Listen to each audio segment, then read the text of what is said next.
National railway मजदूर union जी देशातील सर्वात मोठी रेल्वे कामगारांची संघटना आहे, त्या युनियनची 17वी वार्षिक सर्वसाधारण परिषद मुंबईमध्ये आयोजित करण्यात आली।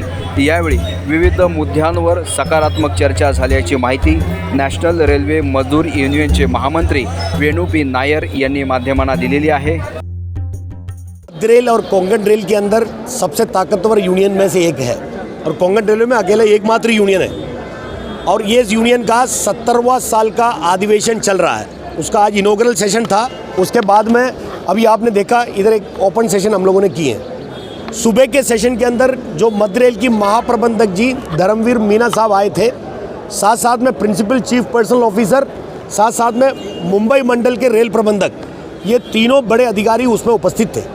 आपको मालूम है कि हर साल में हम लोग अधिवेशन इसलिए इसलिए करते हैं, हमारे एक तो यूनियन की ताकत और यूनियन के किए हुए कार्यकलापों के बारे में चर्चा है। ये एक उत्सव की प्रतीति से हम लोग मनाते हैं इसको, तो लेकिन अधिकारियों को भी इसलिए बुलाता है क्योंकि उनको भी एहसास दिलाता है हमारे यूनियन किस डिसिप्लिन से चलता है, कितनी ताकत से चलता है। मुख्य मुद्दाओं में से कुछ मुद्दा, क्योंकि आप पत्रकार हैं, आपको बोलना जरूरी, इसलिए हम बोलना चाहते हैं। आज हमारी रेल के अंदर, मध्य रेल के अंदर, हम भारतीय रेल की बात नहीं कर रहा, मध्य रेल के अंदर हजारों वैकेंसी है जो सेफ्टी रिलेटेड कैटेगरियों में वैकेंसी है। आपको मालूम है कि सरकार का नीति आप समझ रहा है, भले 32,000 भरने की बात करता होगा, लेकिन रेल मंत्री जी स्वयं पार्लियामेंट में कहते हैं कि 2.5 लाख वैकेंसी है, तो उसमें 32,000 वैकेंसी होकर भरेगा नहीं। एडिशनल गाड़ियाँ आ रहा है, एडिशनल स्टेशन आ रहे हैं, एडिशनल इतने सारे काम आ रहे हैं, लेकिन उसके हिसाब से एडिशनल कर्मचारियों का कोई एड ऑन नहीं होता, लेकिन वो किसी ठेकेदार कर्मचारियों से कराता होगा। लेकिन हमारा कहना है आज के दिन में मध्य रेल के अंदर जितनी वैकेंसी है तुरंत भरा जाए। हमारा कहना है कि हमारा जो इंजीनियरिंग डिपार्टमेंट के अंदर, अन्य डिपार्टमेंट के अंदर काम करने वाले कर्मचारी हैं, उनको जो जीडीसी से वंचित करके रखे हुए हैं, उनको तुरंत शुरू कराया जाए, एलडीसी शुरू कराया जाए। हमारा कहना है कि हमारे बहुत सारे रेल की कर्मचारी जो मेडिकल, वो सिक है, न चल सकता, न दवा मिल रहा भी होगा, लेकिन वो न फिट है न अनफिट है। फिट नहीं है तो नौकरी नहीं कर सकता, अनफिट नहीं है तो फिर कुछ हो नहीं सकता। तो हमने बोला कि एक तो फिट किया जाए, नहीं तो अनफिट किया जाए।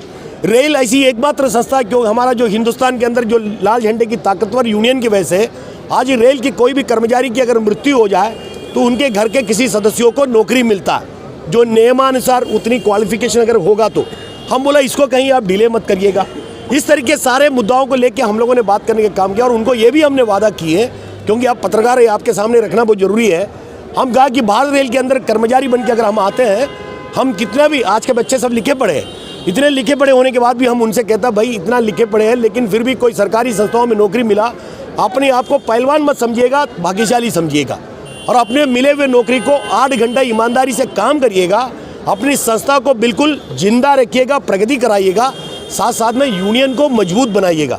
यूनियन मजबूत नहीं होगा तो आज हमारी जो भारतीय रेल भारत सरकार के अधीन है, पता नहीं अडानी अंबानी न ले जाए तो फिर गरीबों का आना जाना मुश्किल हो जाएगा। आज आपको मालूम है महाकुंभ प्रयागराज में हो रहा है, आप कोई रेल की गाड़ियों में टिकट नहीं मिलता। मुझे भी जाना की इच्छा है, मैं सोचा हवाई जहाज से चले जाए। हवाई जहाज के अंदर 20,000 की टिकट है, पहले 5,000 की टिकट हुआ करता था।